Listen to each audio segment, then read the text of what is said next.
I feel great today. All of my sadness is gone.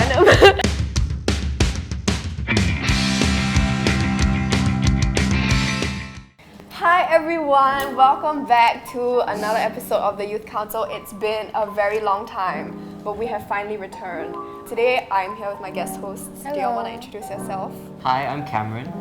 Hi, I'm Ida. And I'm Tilly. I think you already know that. But we have a very special video for you today because the Youth Council actually collaborated with Temasek Foundation to bring you this episode about mental health in light of World Mental Health Day on the 10th of October. So to kind of get into the topic first, what are your thoughts on the difference between mental health and mental illness? So for me, because I went for peer support training, as that's my CCA, we're taught that the spectrum of mental health is sort of like a slider. It ranges from no distress at all, no stress, which is like the good end. The middle would be like you're experiencing some distress, some stress problems, like everyday stresses, life, school.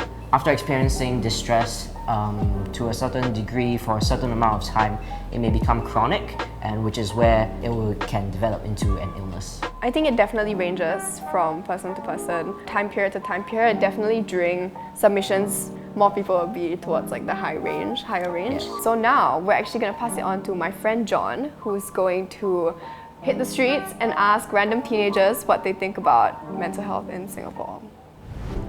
Thank you, Tilly. This is John, and today we'll be interviewing the youths and hearing what they have to say about their mental health.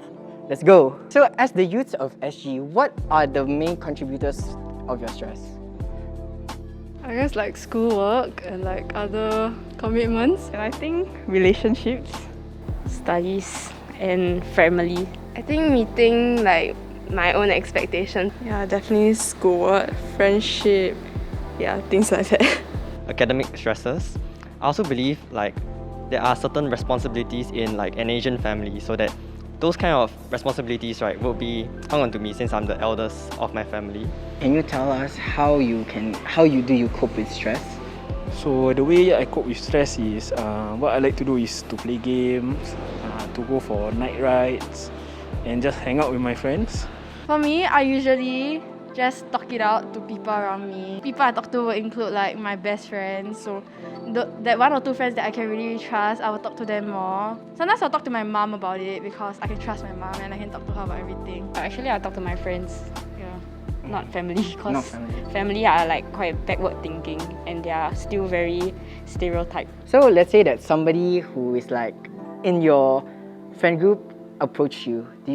How would you come about dealing with them, saying that they have some sort of mental problem as well? I guess if they like approach you means they're definitely trying to seek help, which is like a good thing before like it gets too serious, and like I don't know, we're just open to like helping them. I would be there for them. I'll just sit by them and listen to them as they talk. I'll just sit down there quietly. They may have things they want to say, but some people would like take some time to like get ready to say stuff. I'm not professionally trained, so I'll just give them what advice I think they should do. And I may or may not just refer them to the professionals. Growing up, we always hear this phrase that if you have like stress, some problems, you can always find a trusted adult or seek professional help. What are some of your initial thoughts on that? I think for your personal stress, you don't need to seek professional help. You can either go to your family, your friends, your teachers, or just do things that you like. I think a lot of people in general, they have this bad image of therapists because honestly, even though we are in this day and age, a lot of people still think mental health is like, it means you're crazy kind. I wouldn't see a therapist because I tried secondary school once where I got referred to, but honestly there is no like NDA system, so like they actually tell other teachers about what you say, so you have trust issues from them. So it's my bad experience that made me not want to see one now.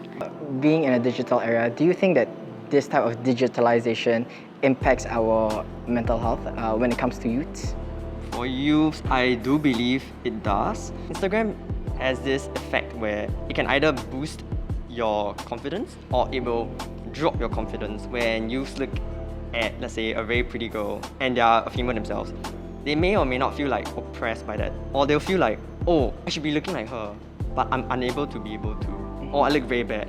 So those kind of stuff will drop your morale, then it'll stress you out. Seeing your friends eat out without you, and then you feel like, oh, I FOMO. Getting worried and feel like, wait, are they like going out without me? Are they talking about me behind my back? So that will cause a lot of like worry and stress. My friends, they use social medias as a platform to like create funny videos, spread some cool videos about bike. So my hobbies is about bike, so they will mainly share about on IG, TikTok, Twitter about bike. So, in your opinion, social media is more beneficial for people's mental health? Yeah. Looks like our youths really gave us a lot of insightful responses. And with that, back to you, Tilly, on the couch.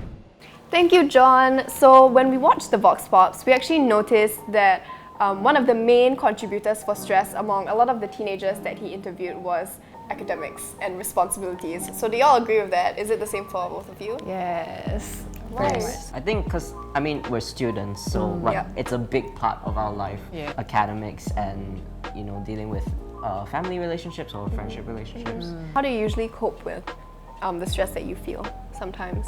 I like to channel my energy into something creative. So music is one of my big de-stressors. So I'm in design and one of my outlets is drawing. It's hard to sort of differentiate between the two, and sometimes I do get burnt out, but how do I channel my stress out? So at those times I sometimes go for walks. I visit stray cats at the block. I feed them. It's like choo choo choo. Maybe this is because we're all creatives, but I'm in a writing course, so sometimes when I'm stressed, I like to journal. I like to write in my notes app. If you look at my notes app, you will see all of my locked notes, and it's concerning. But anyways, during the Vox Pops, a lot of people actually said that when they're stressed, they go to their friends or to their family members. So do y'all also do the same? I do a bit of both. I think depending on the situation, academics, usually I'll go to my friends because they know what I'm going through. That makes sense. When I'm just feeling down, I usually go to my family because they're the ones closest to me, physically as well as pretty emotionally close as well. Yeah, how about you? When you're struggling, do you usually talk to your friends or? I do. I talk to my friends a lot, but I feel like I want to sort of tone it down a bit, because sometimes I feel especially when it's fresh, I feel very stressed, and then I would just blurt everything out, which may be a bit overwhelming for some people. The next time I'll do it, I'll probably calm myself down and gather all my thoughts and maybe hey, I've been feeling really stressed. Do you want to hear about it? Yeah.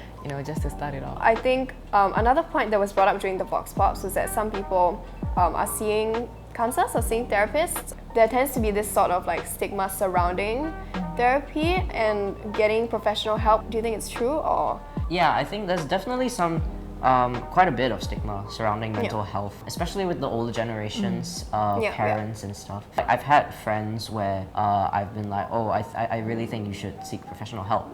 And they're oh, I can't because my family won't support me.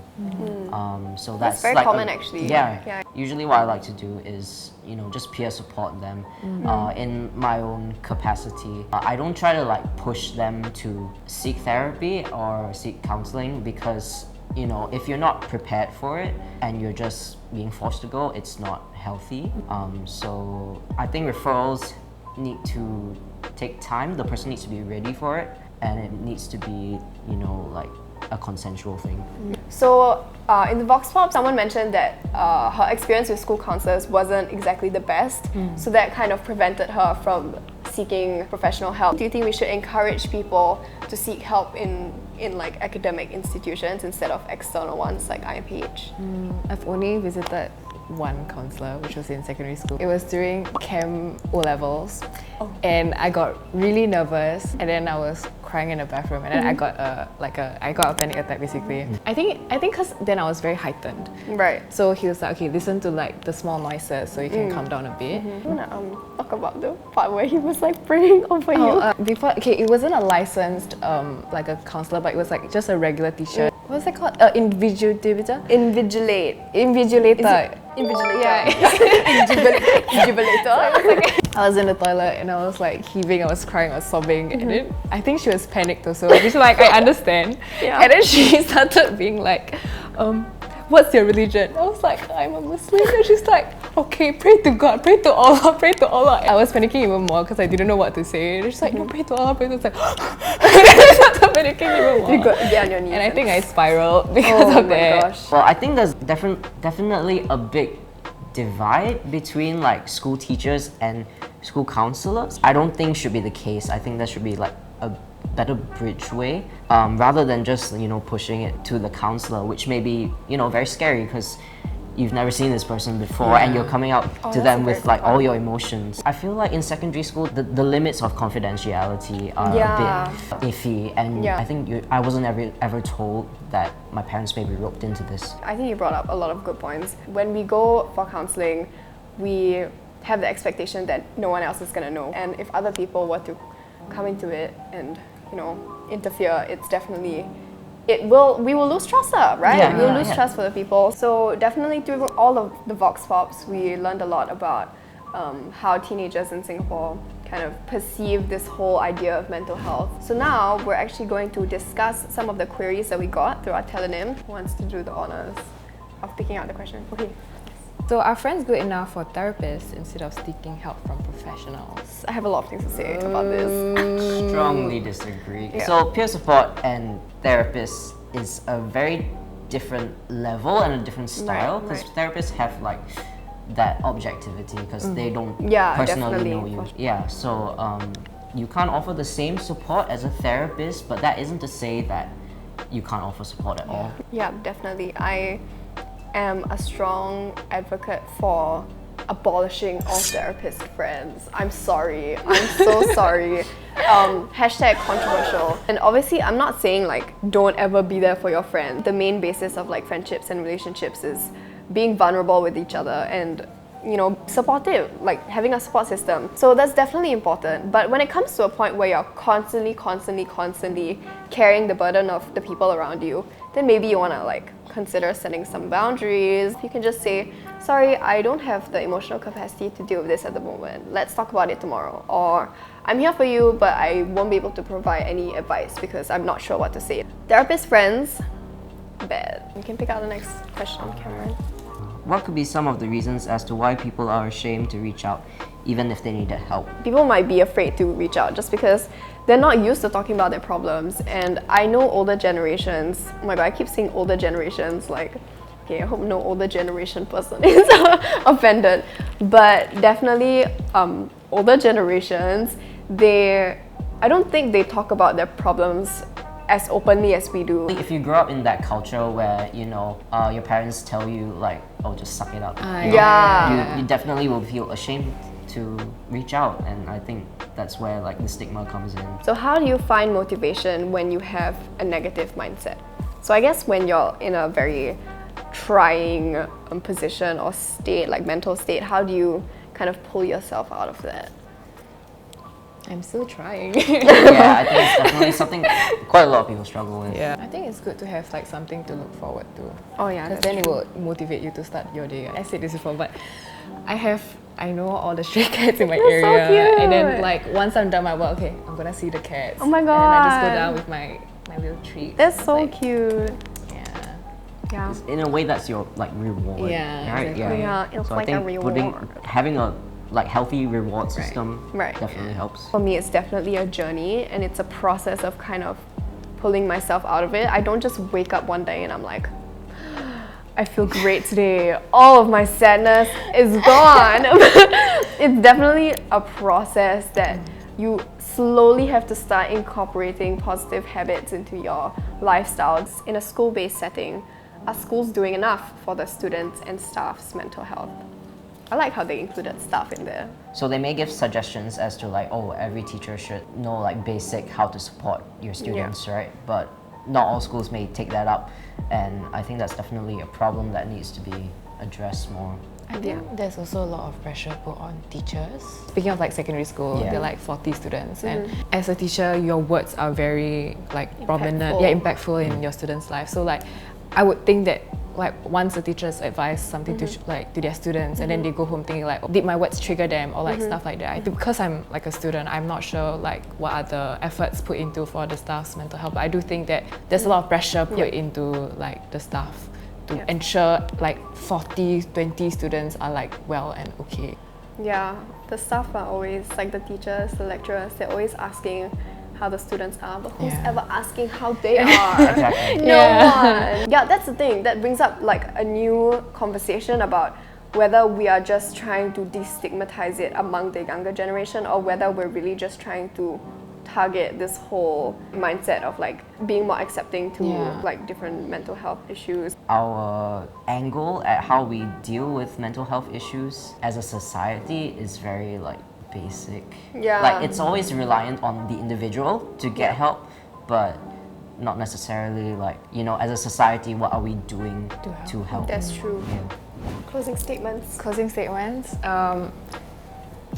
If you need more support, we have a lot of resources in the SP Peer Support Instagram page, so follow us at sp.peersupporters and you can visit the link in the bio. So thank you so much to our special guests for coming on here today. Thank you for having us. And taking the time. That's pretty much it for today's episode of the Youth Council. Please feel free to like, comment and subscribe. Yeah. And thank you so much to Temasek Foundation for collaborating with us for this very special video.